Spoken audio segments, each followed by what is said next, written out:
Subscribe చేయండి Afsar tech world YouTube channel and press bell icon. Thank you. Hi friends, welcome to my channel. Today learn award aday 25th July 2023. Dear friends, class 1 and class 2, first word is game. పిల్లలు game అంటే ఆట అందరు తెలుసు. చాలామంది విద్యార్థులు చిన్నప్పటి నుంచి చాలా చక్కగా ఆటలు ఆడతారు. విభిన్న రకాల ఆటలు మీరు ఫోటోలో చూడొచ్చు. స్పోర్ట్స్ అండ్ గేమ్స్ చూడండి, badminton, archery, cricket, bowling, boxing, tennis, skateboarding, surfing, hockey and figure skating. ముఖ్యంగా గేమ్స్లో పిల్లవాళ్ళకి ఏది ఇష్టం అంటే ఫోన్లో ఆడే గేమ్ ఇష్టం. ఓకే, ఇప్పుడు గేము ఆట అంటాము. పార్ట్స్ ఆఫ్ స్పీచ్ చూస్తే నౌన్, దీన్ని ప్లూరల్ ఫామ్ తీసుకుంటే గేమ్ అండ్ గేమ్స్. అండ్ యూసేజ్లో children play games. Next example, games are must be in school time table, అంటే పిల్ల ఖచ్చితంగా స్కూల్ టైం టేబుల్లో గేమ్స్ ఉండాలి. And games are useful for children, పిల్లలు ఆటలు ఆడితే ఎక్కువగా మై డియర్ స్టూడెంట్స్ మీరు ఎక్కువగా గ్రౌండ్లో ఆడడానికి మీరు ప్రిఫర్ చేయాలి, ఎందుకంటే ఫిజికల్లీ గ్రోత్ బాగవుతుంది. Okay, and next one, for classes 3, 4 and 5 the word is visit. Visit అంటే తెలుగులో సందర్శించడం. అలాగే మన వ్యవహారిక భాషలో చెప్పాలంటే వెళ్ళి చూడడం. ఎగ్జాంపుల్, ఎవరైనా మన బంధువుల్లో ఇబ్బంది పడితే ఆరోగ్యపరంగా లేక జబ్బుతో బాధపడతా ఉంటే మేము వెళ్తాం, వెళ్ళి చూసి వద్దామని. మన ఇంట్లో వాళ్ళు అంటారు పేరెంట్స్, ఇక్కడ మా బంధువుల్లో హెల్త్ బాగాలేదు కాబట్టి వెళ్ళి విజిట్ చేద్దామని, చూసి వద్దామని. ఈ విజిట్ అనేటువంటిది బంధువుల ఇంటికి వెళ్ళి చూస్తాము. తిరుపతికి వెళ్తాము, ఆ విజిట్ తిరుపతి అని. And DO sir visit our school అంటాం, అంటే సార్ డిఓ సార్ స్కూళ్ళకు వచ్చాడు అని. అలాగే ఇందులో ఇప్పుడు ఎగ్జాంపుల్ నాము పార్ట్స్ ఆఫ్ స్పీచ్లో ఇది వర్బ్ అవుతుంది అండ్ నౌన్ అవుతుంది. వర్బ్ అంటే క్రియ లేక పని, నౌన్ అంటే పేరు. ఇప్పుడు యూసేజ్ వస్తే DO sir visit our school. ఈ వాక్యంలో విజిట్ అనేది వర్బ్ లాగా రోల్ ప్లే చేస్తూ ఉంది, వర్బ్ రూపంలో వచ్చిందన్నమాట. Next one example, his visit was very helpful. అతని యొక్క సందర్శన మాకు చాలా ఉపయోగపడింది. ఇందులో విజిట్ అనేది బాగా గమనించండి, ఇది వర్బ్ కాదు, నౌన్. I visited Tirupati. ఈ విజిటెడ్ అనేటువంటి వర్డ్ ఇక్కడ వర్బ్లా వచ్చింది. My dear students, once again, first సెంటెన్స్లో వర్బ్ వచ్చింది, సెకండ్ సెంటెన్స్లో నౌన్గా వచ్చింది, థర్డ్ సెంటెన్స్లో వర్బ్గా వచ్చింది. And for 6 to 8 the word is insufficient. ముందుగా సఫిషియంట్ అనే మీనింగ్ మనము తెలుసుకుందాం. సఫిషియంట్ అంటే ఏమిటి?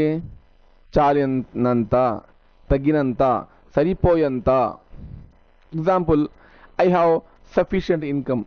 నాకు నా కుటుంబ పోషణకు సరిపోయేటువంటి తగినంత ఆదాయం వస్తుంది అని అర్థం.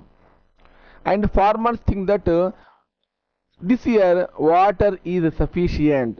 ఈ సంవత్సరము నీళ్లు చాలా సఫిషియెంట్గా ఉన్నాయి, మాకు కావలసినంత ఉన్నాయి అని మీనింగ్. దీని ఆపోజిట్ ఫామే ఇన్సఫిషియంట్. ఇన్సఫిషియంట్ ఏంటి? సరిపోకపోవడం, మనకు అవసరము ఉన్నంత మేర మన దగ్గర లేకపోవడం. మీరు ఫోటోలో ఇప్పుడు చూడొచ్చు బాగా. ఇనఫ్ చూడండి, ఇనఫ్ ద రైట్ అమౌంట్, చాలు, ఎంత కావాలనో అంత ఉంది, enough. Not enough, we need more, ఇంకా కావాల్సి ఉంది. ఈ మీనింగే ఇన్సఫిషియంట్, సరిపోకపోవడము, ఇంకా అవసరం కావడం. పార్ట్స్ ఆఫ్ స్పీచ్లో ఇందులో ఏమంటాము? Adjective. Parts of speech adjective అంటే స్టూడెంట్స్ వన్స్ అగైన్ అడ్జెక్టివ్ గురించి. Adjective is nothing but which modifies the noun. Noun ఎలా ఉంది అని తెలియజేసేదే అడ్జెక్టివ్. ఇక మీరు గమనించాలి, ప్రతిరోజు మనము పార్ట్స్ ఆఫ్ స్పీచ్లో ఏదో ఒక భాగము చెప్పుకోవచ్చు. ఇప్పుడు నా usage, she gives me insufficient fund. చూడండి, ఆమె నాకు ఫండ్స్ ఇచ్చింది, కానీ ఎలా ఇచ్చింది అంటే ఇవి సరిపోవట్లేదు. Next one, these books are insufficient for student. Books తెచ్చాము, ఎగ్జాంపుల్ నాన్నగారు తెచ్చారు books.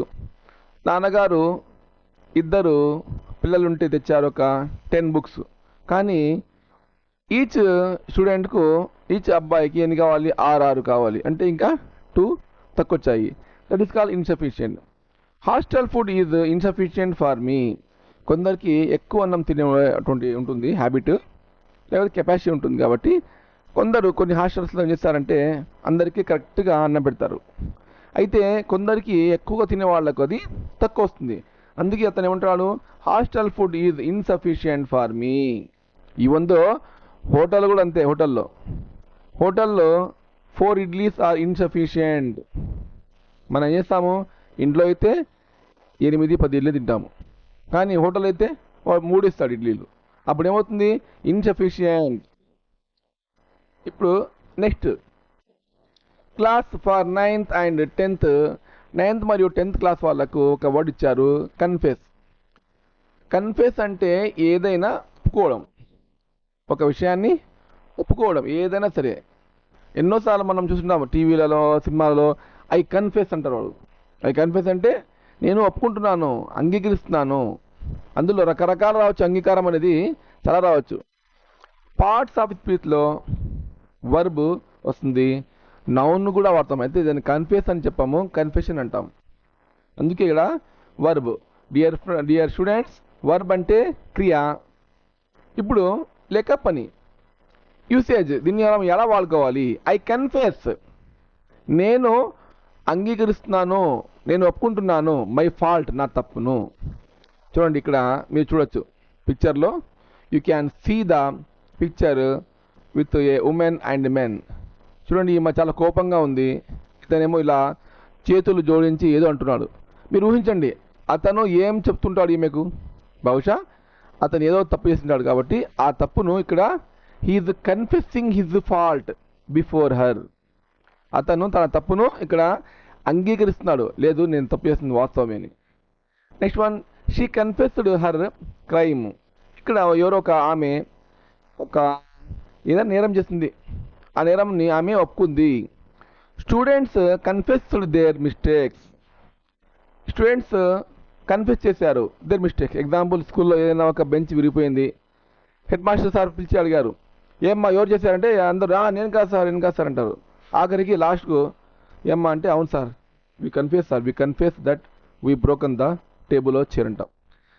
Okay, next one, these are today's learn a word a day. Dear students, if you like my videos, please subscribe my channel Afsar Tech World. Thank you.